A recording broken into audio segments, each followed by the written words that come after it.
Nous voilà donc repartis pour 9 mois de compétition de CFA2, avec pour affiche de cette journée inaugurale la réception d'Aurillac par Balma et la première du coach Dubois sur le banc de l'équipe du président Cour. Les locaux bien en place dès le début de rencontre et dont le collectif, certes toujours en rodage, peut compter sur de nombreuses qualités individuelles, dont celle de Kevin Catala, auteur d'un centre caviar pour Azedine Kachouche.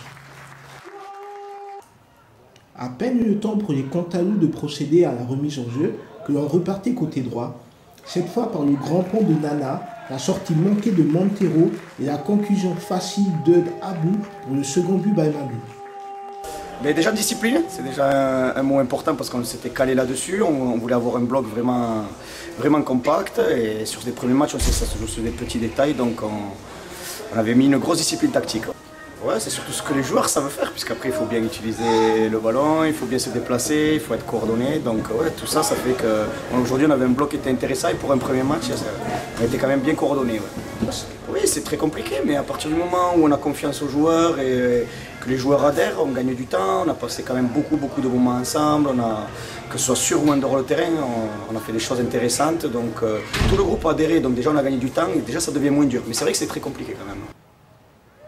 Malgré la première frappe mal maîtrisée de Catala, les visiteurs prenaient l'initiative du jeu en seconde période, mais se montreront bien trop maladroits à l'approche des buts adverses.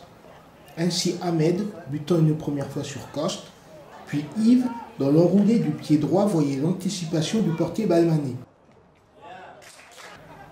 Un gardien encore présent sur une nouvelle tentative d'Yves, puis décisif dans une ultime sortie empêchant définitivement la réduction du score adverse.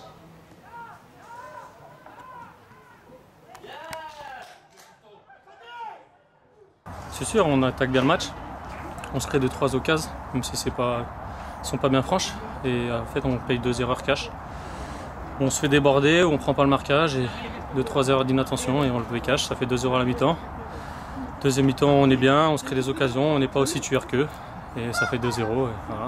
Il n'y a aucune comparaison, on ne sait pas.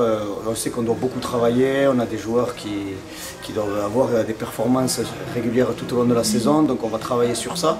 Mais on prend tout ce qui vient match après match, on ne sait vraiment pas sur quoi on va se baser. C'est pour ça qu'à part le travail, comme je l'ai dit aux joueurs, à part le travail, les séances d'entraînement, c'est les seules choses où on est sûr au moins qu'on travaillera pour quelque chose.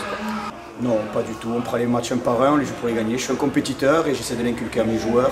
Cette rage de vaincre un petit peu, cette haine de la défaite.